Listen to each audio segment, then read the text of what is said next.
लेकिन हमारे यहां का हिंदू तो कहता है नहीं नहीं, हमें क्यों लड़ना वड़ना है, कोई और आके लड़े हमारे लिए, हमें तो बैठे बैठे लड्डू मिल जाए पंडित जी को।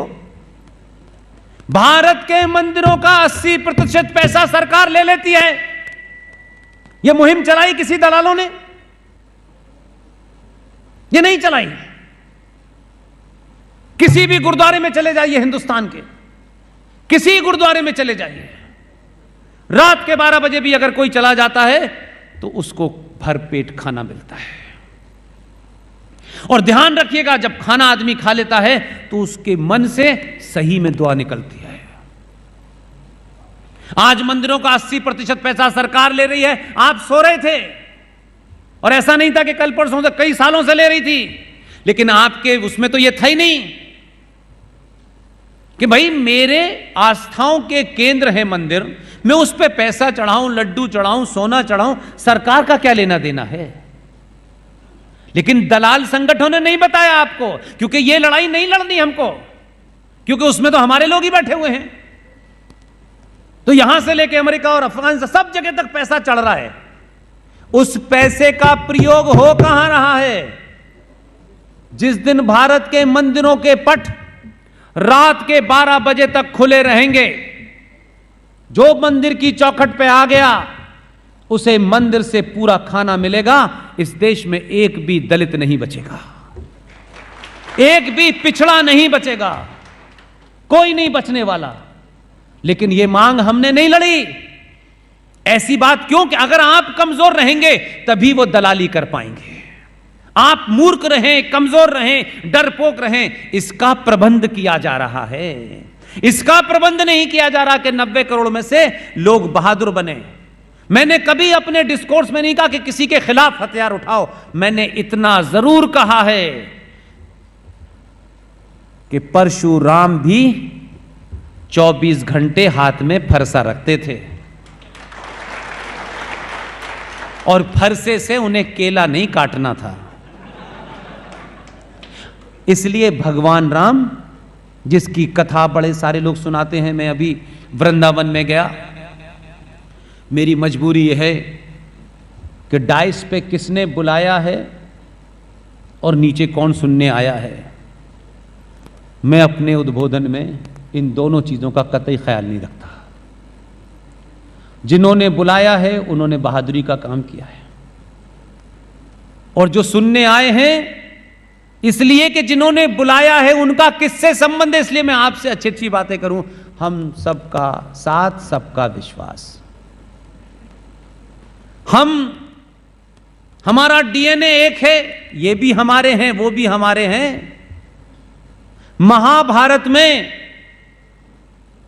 भगवान कृष्ण जब अर्जुन से कहा कि अपना बाण उठा और अधर्मियों का नष्ट कर, तो अर्जुन के पैर कब कपा रहे थे, बाण हिल रहा था, और अर्जुन बार बार कह रहा था कि हे भगवान, मैं ये तीर अपनों पे चलाऊंगा, कैसे चलाऊं, ये मेरे अपने हैं। अर्जुन के को श्री कृष्ण ने क्या कहा, हे अर्जुन, तू इस बात की चिंता ना कर कि उधर तेरे हैं या मेरे हैं, जो उधर हैं वो उधर भी हैं, तेरा नाश करना ही सब पर वो धर्म है। इसलिए बाण उठा और मार। उसके अपने थे, लेकिन रक्षा करने के लिए अगर ये तेरे अपने भी हैं और अधर्मी और जिहारी और इस देश के आतंकी मुसलमानों के साथ खड़े हैं, तो उसको नष्ट करना भी तेरा धर्म है। इसलिए भारतीय संस्कृति में एक संस्कार होता है, और ये बात इसलिए बता रहा हूं कि ये छोटा उदयपुर है।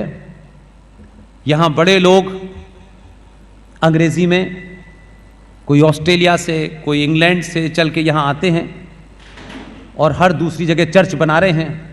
अपने मुल्कों में चर्च में कोई जाता नहीं। वहां चर्च के खिलाफ माहौल बन चुका है कि ये सब फटीचर बकवास होती है। यहां वो भाग रहे हैं। वो लूसी आई है वहां से, वो गंगा के घाट पर बैठ करके मंत्रों का उच्चारण कर रही हैं। वो जर्मनी से एक लेडी आई है, हमारी दोस्त है, देहरादून में, मारिया वित, वो कहती है कि ये सब फ्रॉड है।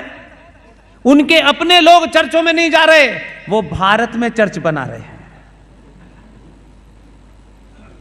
हमारे यहां एक संस्कार होता है, सनातन संस्कृति में, हमारे सरोकारों में एक संस्कार होता है। उस संस्कार के तहत जो शादी होती है उसमें जन्म जन्म का संबंध होता है। और हमारे यहां शादी एक सार्वजनिक समाज को बता करके, आज मेरी बेटी की शादी फला के साथ हो रही है, ताकि समाज गवाह रहे, और उस पूरी क्रिया को साइंटिफिक मंत्रों के साथ उस बंधन में बांधते हैं, और उसके बाद वो शादी की प्रक्रिया पूरी होती है। इस्लाम में उनके यहां भी शादी होती है। According to Islam, as per Quran, इस्लाम में शादी दो लोगों के बीच में कॉन्ट्रैक्ट होता है। उस कॉन्ट्रैक्ट के तहत शर्तें तय होती हैं कि लड़की जो उस लड़के से शादी कर रही है, उससे पूछा जाता है कि तुम महर की रकम कितनी मांगती हो। अब अगर महर एक शब्द है जिसे आप समझने के लिए समझिए कि वो सिक्योरिटी मनी होती है, तो जैसे दो बिजनेसमैन के बीच में कॉन्ट्रैक्ट होता है, कॉन्ट्रैक्ट में शर्तें होती हैं, मैं ये पैसा लगाऊंगा, आप इतने पैसे लगाएंगे, इस कॉन्ट्रैक्ट से अगर आप बाहर निकले तो आपको ये दिया जाएगा, ये नहीं दिया जाएगा, आपका ये क्लेम खत्म हो जाए। ऐसे ही इस्लाम में शादी is a contract between two people, और उसमें शर्तें होती है कि लड़की जो महर की रकम, यानी महर जो सिक्योरिटी मनी है, वो जो तय करेगी, और अगर लड़की उस शादी से 10 साल बाद, 5 साल बाद बाहर निकलेगी तो लड़का वो महर की रकम नहीं देगा, और अगर लड़का निकलेगा तो पैसा उसे लड़की को देना होगा। उनके यहां यह संस्कार है। स्वामी जी, सनातनी हिंदू समाज को यह छोटी छोटी बात पता होती तो भारत की अदालतों में आप किसी कोने से उठा के किसी कोने तक देख लीजिए, 99% शादियों के झगड़े कोर्ट में चल रहे हैं। लेकिन एक और वर्ग है जो आपके छोटा उदयपुर में आए हुए हैं सफेद कपड़ों में। उनके यहां यूरोप में, आज के यूरोप की नहीं बात कर रहा, हमसे देख देख के तमीज सीख गए ये कुछ, ये नंगे रहते थे, इनको हमसे तमीज आई है। आपकी गलती है कि आप समझते हैं कि वो टाई पहनना जानते हैं इसलिए वो जेंटलमैन है। ये जेंटलमैन नहीं है, ये जेंटलमैन के नाम पे फ्रॉड हैं। हमारी परंपरा में, ऋषि परंपरा में कुछ और ही होता था। क्रिश्चियनिटी के अंदर शादी क्या है पता है आपको? नहीं पता। इसलिए जो हो रहा है उसकी जड़ में जाइए, और इसके लिए आप जिम्मेदार हैं। यूरोप में शादी की कल्पना नहीं थी, इसलिए इंस्टीट्यूशन ऑफ मैरिज यूरोप में था ही नहीं। मैं एक छोटी सी बात समझाऊंगा, उसमें 50 सवालों के जवाब मिल जाएंगे, इसलिए मुझे यह आपको बताना पड़ रहा है ताकि आप आसानी से समझ सकें। क्योंकि बड़े बड़े गुरुड़ गुरुड़ बातें जो है वो दिल्ली के बड़े बड़े हॉलों में बैठ करके लोग एक तरफा संवाद तो करते हैं, और सवाल पूछ लो तो कहते हैं पोस्ट कार्ड पे लिख के बताएंगे। वो पोस्ट कार्ड आता नहीं है कभी। यूरोप में शादी की कल्पना नहीं थी। वो ये मानते थे, जिस थ्योरी को वो मानते हैं उस थ्योरी के तहत उनका कहना था कि एक पुरुष और एक महिला के बीच में जो शारीरिक संबंध स्थापित होता है वो किसी परम सुख प्राप्ति के लिए है। आप समझ रहे हैं? यूरोप में शादी का इंस्टीट्यूशन नहीं था।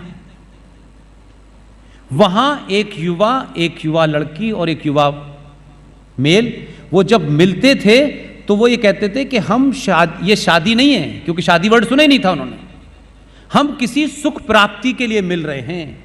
इस सुख प्राप्ति के कारण अगर कोई नाजायज बच्चा पैदा हो गया, उसके कारण कोई संतान उत्पन्न हो गई, मेरे शब्दों को ध्यान दीजिएगा, मैं आपको वो फैक्ट बता रहा हूं जिससे आप सड़क पे खड़े होकर के जब बोलें तो कोई दुनिया का माई का लाल आपको कॉमा फुल स्टॉप गलत ना साबित कर सके। मेरा इतना ही मामला है कि जितनी बातें बताऊं, आप जब बोलें और कोई ये कहे कि पुष्पेंद्र साहब ने ये बात गलत बताई है, रात के 4 बजे भी मुझे ईमेल करेंगे, मैं जग के जवाब दूंगा। मैं नहीं चाहता कि जो लोग मुझे सुनने आए हैं वो भारत माता की जय का नारा लगाएं। मैं चाहता हूं कि आप 85 साल तक उस तथ्य पे बोलें, दुनिया वाले कहें कि इसकी शक्ल हमें पसंद नहीं है, लेकिन बात इसकी 100% सच है। मैं ऐसा आपको बनाने आया हूं और मेरा कोई एजेंडा नहीं। आप मुझे जाने न पहचाने, मुझे कोई लेना देना नहीं है, मुझे कल से ना भी मिले मुझे कोई दुख नहीं है, लेकिन मैं जाने के बाद ये नहीं सुनना चाहता कि पुष्पेंद्र जी कुछ झूठ बोल के चले गए, किसी पार्टी का प्रचार करके चले गए, किसी संगठन का प्रचार करके चले गए। संगठन वंगठन की औकात चवन्नी भर की नहीं होती। ये राष्ट्र अटल है, यही अनंत है, यही रहेगा। इसलिए यूरोप में क्या शुरू हुआ, तब आप मेरी बात को ज्यादा बेहतर समझ पाएंगे। यूरोप में जब यह शुरू हुआ तो वहां ऐसे बहुत सारे लोगों का सुख प्राप्ति के कारण कुछ संतानें उत्पन्न हो गई। तो उन्होंने कहा इन संतानों का क्या करें। तो जैसे ये हॉल है आपका, इसी हॉल में, हॉल के बाहर छोटे छोटे पालने रख दिए गए और वो राज्य सरकार यानी स्टेट की सरकार ने उसकी तरफ से वो पालने रख दिए गए और ऐसे बड़े बड़े हॉल बनवा दिए गए और उन हॉलों के अंदर बाहर वो पालने रख दिए गए और रात में वो लोग जो उस परम सुख प्राप्ति के दरमियान उस संतान की उत्पत्ति के कारण वो परेशान है कि क्या करें। तो राज ने कहा कि इस हॉल के बाहर पालने रखे हैं, चुपचाप से रात में जाके उस बच्चे को वहां डालाइए और उन बच्चों को उस हॉल में 2 आदमी, एक महिला और एक पुरुष, उस हॉल का संचालन करेंगे और उन बच्चों को वो पालेंगे। उन बच्चों पे आने वाला खर्च राज्य सरकार देगी। यहां तक बात समझ में आ गई? आगे सुनिए। आप मुझे बताइए, हमारे यहां हमारी संस्कृति में मेरी बहन, उसकी शादी होती है, शादी होती है तो वो किसी की पत्नी बनती है, किसी की भाभी बनती है कि नहीं बनती है। जब वो संतान को जन्म देती है तब वो क्या बनती है? तब वो मां बनती है। वो पुरुष जो उस बहन का पति है वो पिता बनता है, उससे पहले तो नहीं बनता। कहते हैं क्या? हमारी संस्कृति में एक बहन की शादी होती है तब वो पत्नी बनती है और पत्नी के बाद जब वो संतान की उत्पत्ति होती है तो वो मां बनती है। वो पुरुष जिसके कारण उस संतान की उत्पत्ति हुई है तब वो पति से पिता बनता है। लेकिन क्या घालमेल किया है, वो कितने शातिर और मक्कार लोग हैं कि जिस हॉल की व्यवस्था चलानी है, उस परम सुख प्राप्ति के चक्कर में जो संतानें पैदा हो गई हैं, जो इस हॉल के बाहर रखी हुई हैं, उन हॉल को चलाने वाले 2 लोगों में एक फादर है और एक मदर है। जिसने कभी जीवन में शादी नहीं की वो फादर हो गया, जिस महिला ने कभी शादी नहीं की, संतान की उत्पत्ति की, वो मदर हो गई।